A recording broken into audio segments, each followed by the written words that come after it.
Good evening with Sports Night. I'm Anne-Marie Burt. We begin with cricket. We're led by 98 from Johnny Bairstow and 68 from Rory Burns. England closed the first day of their second warm-up game in a solid position, being all out for 379 against the Cricket West Indies Presidents 11. Batting first at the 3Ws Oval, Bairstow, who came to the crease after the early wicket of Keaton Jennings, was just too shy of a ton in a knock that included 10 fours. From early, the English showed signs that they were heading for a big total, as at lunch they were 137 for 1. Here's a look at that pre-lunch session.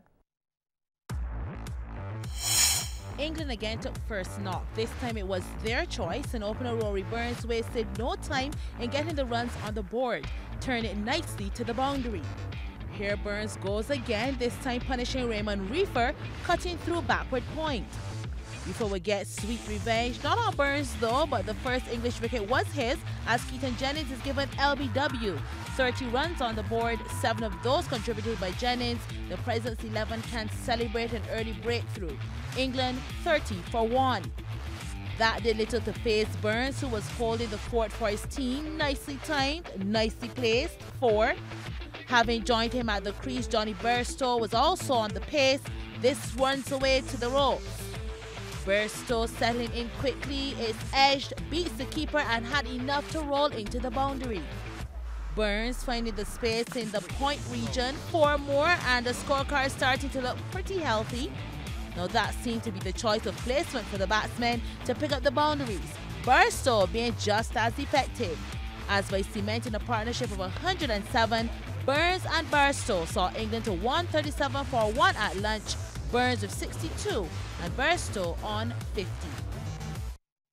Now for the Presidents 11, Raymond Reefer ended with 3 for 39 and John Campbell 3 for 58. The hosts will start their innings tomorrow. Well, the Barbados Pride are off to a promising start in their 5th-round Windies 4-day championship match against Trinidad and Tobago Red Force. At the end of the second session of the day-night fixture at the Brian Lara Cricket Academy, the Red Force, who won the toss, were 116 for 7. Medium pacer Kevin Stout had 4 for 27 and pacer Marquino Minley 2 for 28. Meanwhile, at the end of day one, that is in the other fixtures, which were all both day matches, at Ghana National Stadium, the Ghana Jaguars were dismissed for 196. Christopher Barnwell top scored with 58 and Rakeem Cornwall took 4 for 70. The Leeward Hurricanes in their first innings are 57 for 3. And at the National Cricket Stadium in Grenada, the Windward Volcanoes are 263 for 6, with Devon Smith smashing 124, including 16 fours. Well, Emerald have won the Inter-House Sports title at Trinity Academy for the 4th consecutive year today at the National Stadium. Emerald ruled again with 555 points, head of gold with 509 and diamond 449. The victor Ludorm is Christian Cullimore of Emerald. He had 30 points, while the victress is his housemate Zanaya Cullimore, also with 30. CBC's Damien Bass reports. Trinity Academy Sports Day at the National Stadium. A lot of thought process going into each event. Just ask the athletes. Today I prepared by eating oatmeal, and then last night I did some carbo loading with a little bit of bread.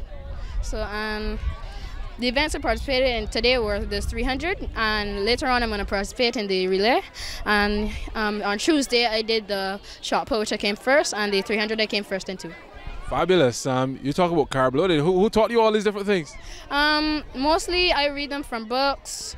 I follow certain athletes, how they prepare for things. So we'll talk about a bright spark. Let's start with the under-7 boys 80-meter dash. Starter Jasper Blaze getting things going, and in the middle of the track it is Nathan Marshall of Gold House has this one wrapped up. Christian Cook of Emerald 2nd, and Giovanni Griffith of Diamond 3rd. Under 9 girls 80 meters now. Hannah Wallace of Emerald had a slow reaction time but made it for it by relegating the others to 2nd and 3rd. She was tracked by Rebecca Bledman of Gold and Hosea Phillips of Emerald in 3rd. Time to switch things up. 300 meters the distance. So much Emeralds going around. Under 11 girls 300 meters.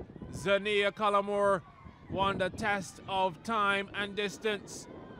There was no catching her, just a matter of filling in the blanks for 2nd and 3rd. Keandra Tate of Diamond House, second, and housemate Shazelle Best, third. And the 11 boys in Emerald House but have to take a back seat on this occasion. Johnny Franklin of gold went out like a train. He's in lane 6.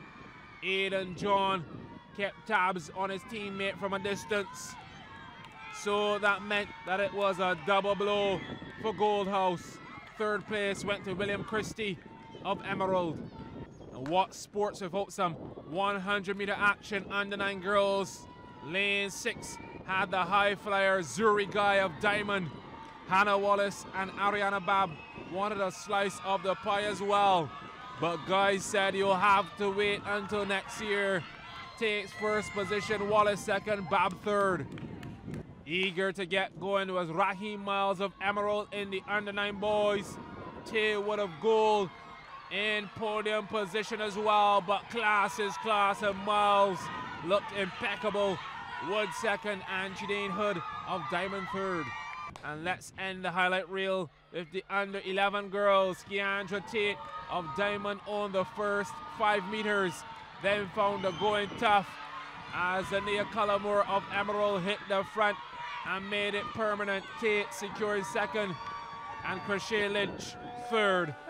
Trinity Academy having some fun in the sun. Damien Best, CBC Sports.